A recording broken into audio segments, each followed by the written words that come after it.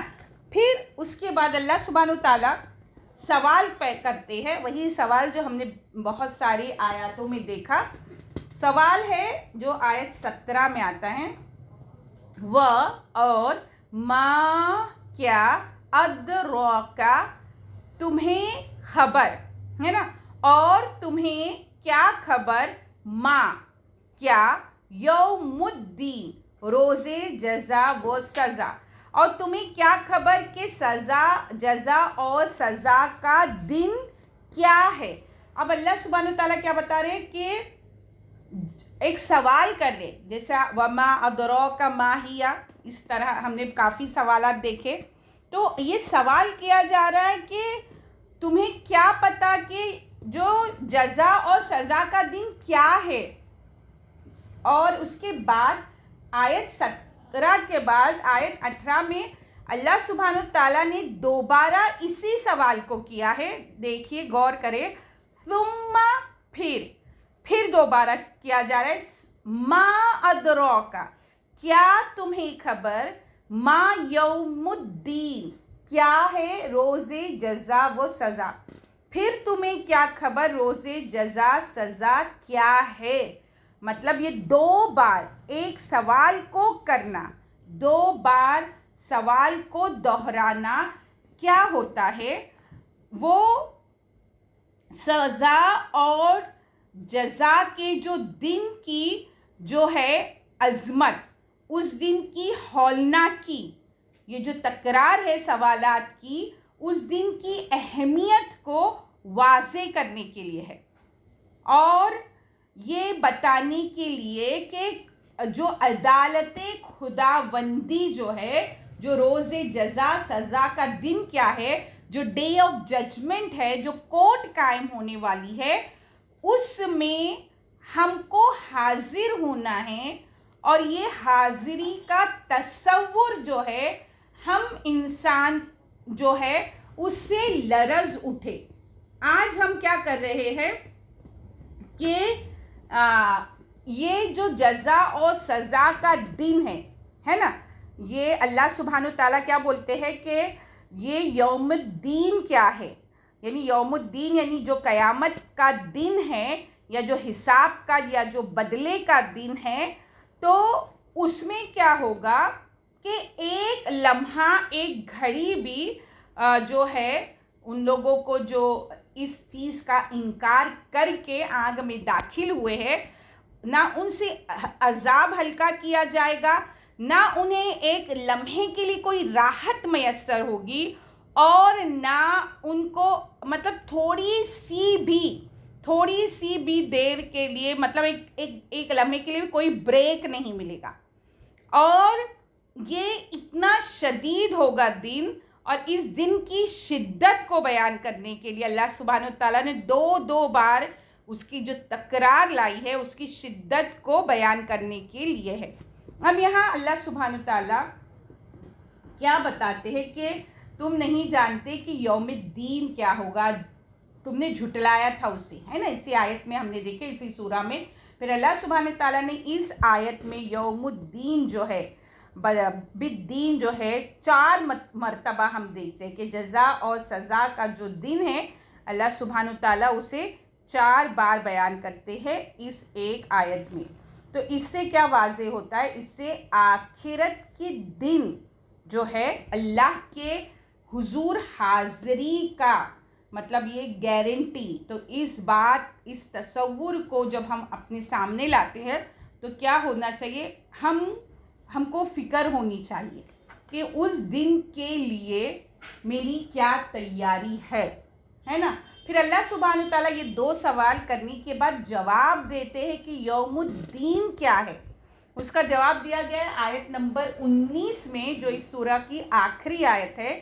یوم جس دن, یوم الدین پوچھا تھا نا کیا ہے, تو جس دن لا نہیں تملکو مالک ہوگا, نفسن کوئی شخص, لنفسن کسی شخص کے لیے, شیئا کچھ بھی, والامر اور حکم, یومئذ للہ اس دن اللہ کے لیے, یعنی جس دن کوئی شخص کسی شخص کے کا مالک نہ ہوگا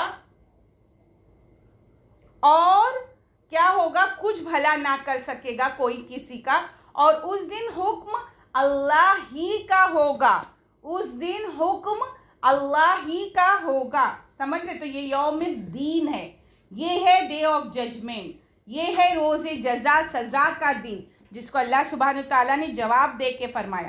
اب ہم اس دن کو سمجھتے ہیں کہ آج کی دنیا میں انسان جو ہے, ہم سب انسان, ہمیں اختیار ہے نا, ہمیں اختیار حاصل ہے.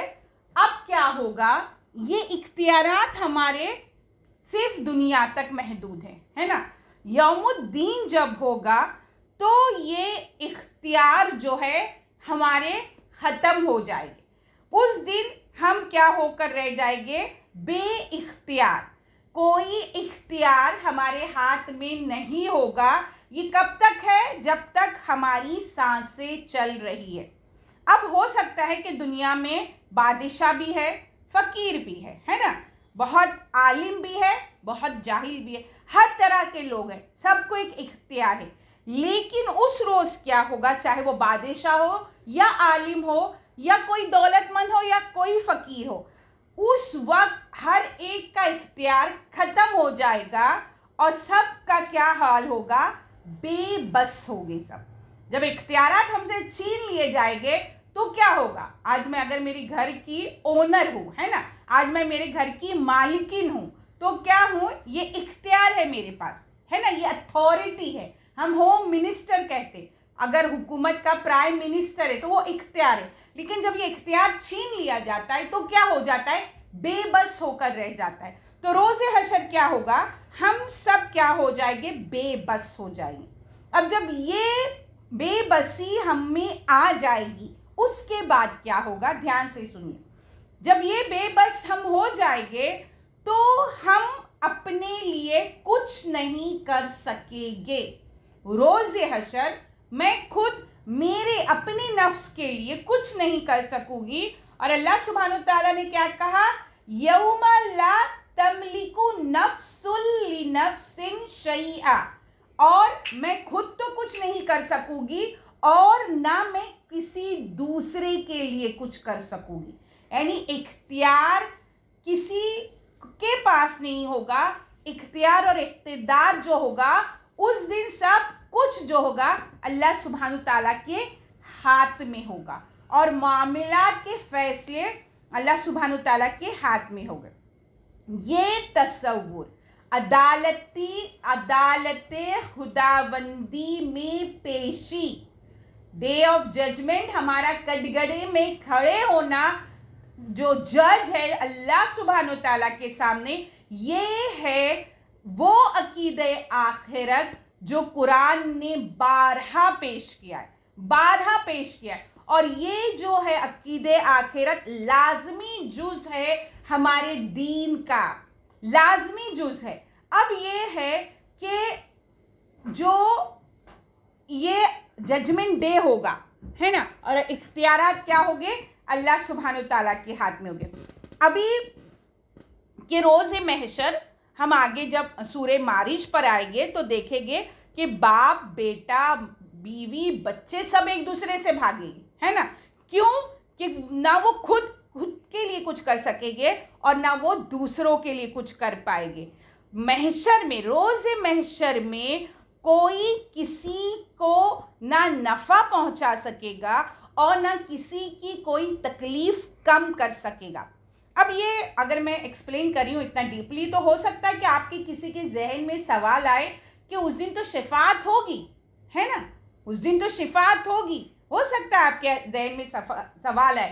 اس بات سے سمجھانے کا مقصد یہ نہیں ہے کہ میں شفاعت کی نفی کر رہی ہوں، مگر شفاعت کا آرڈر پاس کرنے کا اختیار کس کے ہاتھ میں ہوگا؟ اللہ عز و جل کے ہاتھ میں. تو شفاعت اس وقت ہوگی جب اللہ سبحانہ تعالیٰ حکم دے گے، کیونکہ اللہ سبحانہ تعالیٰ نے آگے آیت میں کیا کہا؟ والامر، اور حکم یومئذ للہ، اس دن اللہ کے لیے. اگر اللہ عز و جل حکم دے گے تو شفاعت ہوگی.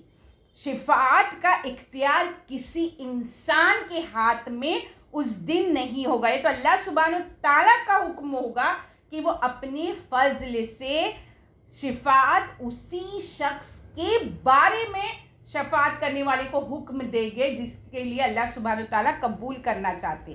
تو یہ کیا ہے کہ یہ اس دن حکم ہوگا اس طرح. اب ہم دیکھتے ہیں کہ ہم کو سورہ مومن میں آیت نمبر 16 میں ملتا ہے لمن الملک ملک اليوم للہ الواحد القہار.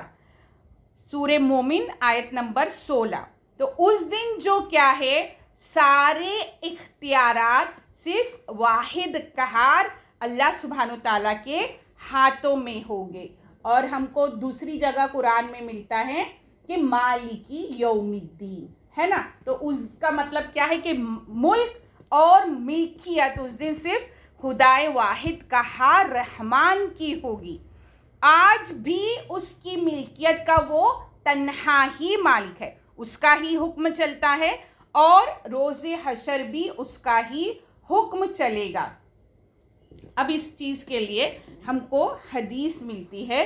اس آیت کے لیے ہم کو حدیث ملتی ہے صحیح مسلم میں، حدیث نمبر 205. نبی صلی اللہ علیہ وسلم نے اپنی پھوپھی حضرت صفیہ رضی اللہ تعالی عنہا اور اپنی صاحبزادی حضرت فاطمہ رضی اللہ تعالی عنہا کو فرما دیا تھا. کیا فرما دیا تھا؟ اب ہم دیکھتے ہیں آگے، اور ہم کو کیا فرمایا وہ میں آگے بتاؤں گی. ایک اور ہم کو حدیث ملتی ہے اسی سے ریلیٹڈ، جو ہے صحیح بخاری حدیث نمبر 4771، صحیح مسلم حدیث نمبر 204 میں، جو بنی ہاشم اور بنی عبد المطلب کو بھی متنبع فرما دیا تھا رسول اللہ صلی اللہ علیہ وسلم نے. اور وہ جملے جو تھے وہ یہ تھے: تم اپنے نفسوں کو آگ سے بچاؤ، پس بے شک میں تمہیں اللہ سے بچانے کا کوئی اختیار نہیں رکھتا. اب ہم کو اس سے کیا بات پتہ چلتی ہے کہ اللہ سبحانہ تعالیٰ کے رسول صلی اللہ علیہ وسلم نے خود اپنی بیٹی حضرت فاطمہ رضی اللہ تعالیٰ عنہا اور اپنی پھوپھی حضرت صفیہ کو کہا تھا کہ تم اپنے نفسوں کو آگ سے بچاؤ، پس بے شک میں تمہیں اللہ سے بچانے کا کوئی اختیار نہیں رکھتا، ہے نا. اور آج ہم کیا اس حدیث کو سمجھتے نہیں ہے. اور بنی ہاشم کو اور بنی عبد المطلب کو آپ صلی اللہ علیہ وسلم نے خطاب کر کے فرمایا تھا: اے بنو ہاشم، اپنی جانوں کو جہنم سے بچانے کے لیے نیک اعمال کی تیاریاں کر لو، میں تمہیں اس دن خدا کے عذاب سے بچانے کا اختیار نہیں رکھتا. تو یہاں پر یہ بات ہم کو پتہ چلتی ہے کہ یہ رسول صلی اللہ علیہ وسلم نے کہا ہے. مگر آج ہم کیا کر رہے ہیں؟ آج ہم صرف رسول اللہ صلی اللہ علیہ وسلم کے امتی ہے، اس بات پر تکیہ لگا کر بیٹھ گئے ہیں کہ ہماری جو ہے شفاعت ہونی ہی والی ہے. رسول اللہ صلی اللہ علیہ وسلم ہمارے لیے جو ہے شفاعت اللہ کے سامنے ضرور کریں گے. اس چیز کو لے کر ہم کیا کر رہے؟ ہم جو ہے اللہ کی ان باتوں کے یا ان احکامات پر عمل نہیں کرتے. کیونکہ اللہ سبحانہ تعالیٰ نے کیا فرمایا قرآن میں کہ اے ایمان والو تم خود اپنے آپ کو اور اپنے اہل و عیال کو جہنم کی آگ سے بچاؤ. ہے نا. اب یہاں پر ایمان والوں کو کہا کہ جہنم کی آگ سے بچاؤ. تو کیا مطلب ہے کہ ایمان والے ہیں تو کیا جہنم میں ہم نہیں جائیں گے، یا صرف ہم نے لا الہ پڑھ لیا تو ہم جہنم میں نہیں جائیں گے؟ اگر ایسا ہوتا تو یہ آیت کیوں نازل ہوتی کہ اے ایمان والو اپنے آپ کو جہنم کی آگ سے بچاؤ اور اپنے اہل و عیال کو جہنم کی آگ سے بچاؤ. تو یہ ہے کہ ہم کو یہ تعلیم رسول اللہ صلی اللہ علیہ وسلم دے چکے ہیں، اور اللہ سبحانہ تعالیٰ سے یہاں ہماری سورہ کی تفسیر کمپلیٹ ہوتی ہے. انشاءاللہ تعالیٰ کل ہم دوسری سورہ شروع کریں گے. لیکن ہمارے لیے کیا پیغام دیتی ہے یہ سورہ کہ ہم اپنی اعمال کو کریکٹ کرنے کی کوشش کریں، ان کو صحیح کرنے کی کوشش کریں، اور اللہ سبحانہ تعالیٰ سے ہم قرآن کے مطابق زندگی گزارنے والے بنیں. اللہ سبحانہ تعالیٰ سے ہماری یہی دعا ہے کہ اللہ سبحانہ تعالیٰ ہمیں قرآن کے مطابق زندگی گزارنے والا بنا. آمین یا رب العالمین. قول اور فعل کے تضاد سے بچا، بولنے سے زیادہ عمل کرنے کی توفیق عطا فرما. ایک حدیث کوٹ کرنا تھی، وہ میں بھول گئی شاید. انشاءاللہ تعالیٰ کل کریں گے ہم، کیونکہ جس عشرے میں جس مہینے میں ہم داخل ہو رہے اس کے لیے کچھ احادیث ہے وہ شروع میں پڑھنی تھی، وہ غلطی ہو گئی تھوڑی. انشاءاللہ تعالیٰ کل کے درس میں کریں گے. وآخر الدعوانا الحمد للہ رب العالمین. السلام علیکم ورحمۃ اللہ وبرکاتہ. بسم اللہ الرحمن الرحیم. سبحانک اللہم وبحمدک نشہد ان لا الہ الا انت نستغفرک ونتوب الیک.